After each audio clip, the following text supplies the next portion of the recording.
Today we're going to create some different crayon techniques, and that just means the way that you use your crayon. The first one we will look at is value. So value means making your colors lighter and darker. So if I do not press very hard, my color will be lighter. If I start to press down a little bit more, my color gets darker. I might even do another layer. If I press down even harder, you'll notice the color gets smoother, but it's also now darker. Crayons, because they're waxy, are really great at layering colors. So when you layer colors, you want to start off by pushing not too hard.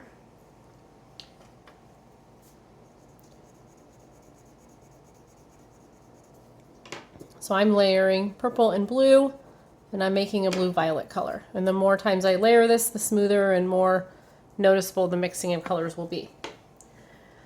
If I choose to make a color lighter, I can layer over with white. I'm pressing down harder, and that will make it also look a little bit smoother. If you're trying to make a color darker and you're layering with black, you're going to want to definitely start off by pressing lightly with both colors. If you push too hard with the black crayon, it will cover up the colors underneath. And that goes for any darker color crayon. If you're layering, we want to make sure we're not pushing too hard. And you might end up doing 3 or 4 layers. Color schemes means thinking about your colors and how they look together. So for example, red, orange, and yellow, those are warm colors. And so they are a family that tends to go together. Purple, green, and blue are cool colors. So they are a family that definitely goes together. And then you could even start thinking about colors that are opposite each other on the color wheel. These are called complementary colors. So red and green, blue and orange, yellow and violet, also known as purple. You might also do primary colors. That's also a family of colors. So yellow, blue, and red. Secondary colors, purple, green, and orange. So creating these groups of colors are going to make your artwork a little bit more interesting. Contrast is when we color with one color and we outline around it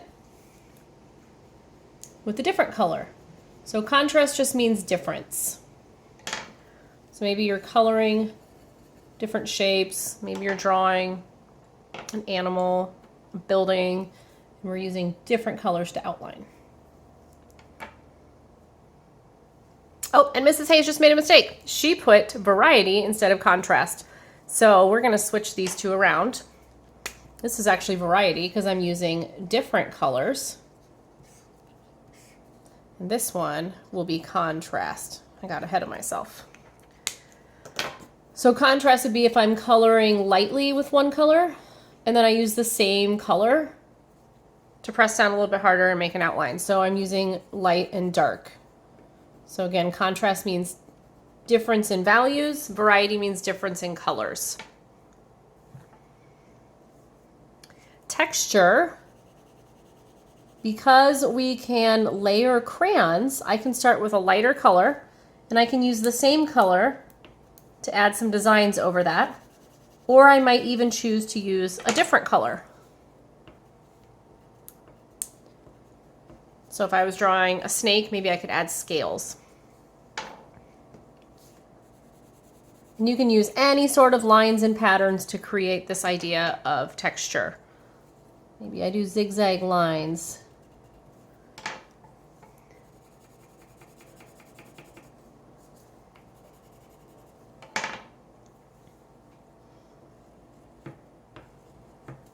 So texture is just when we're using lines to create a design on top of that other color.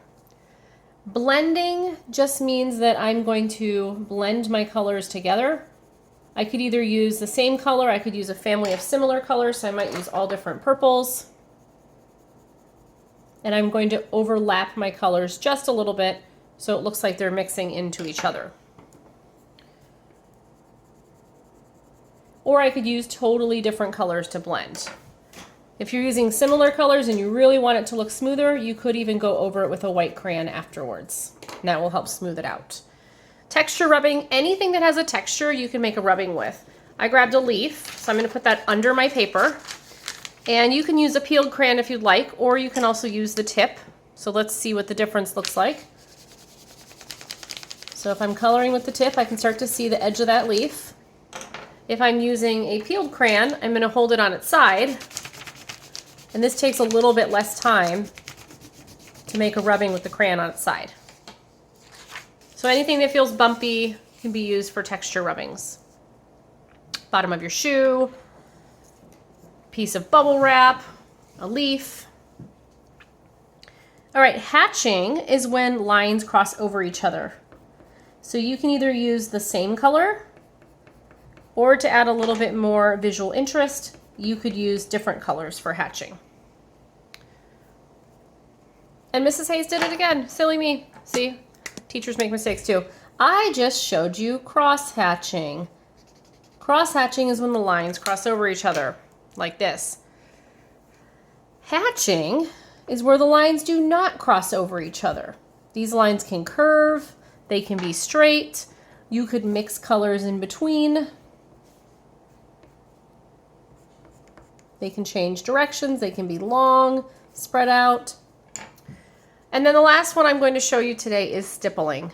And stippling is where we color with dots. If I spread them out, my dots are going to look lighter. If I put them closer together, the dots start to make it look like it is darker. I can also mix different colors together when I stipple. Oftentimes it's best to think about your color schemes when you're doing colors like this, because they will start to look like they are mixing together. And some colors will mix better together than others.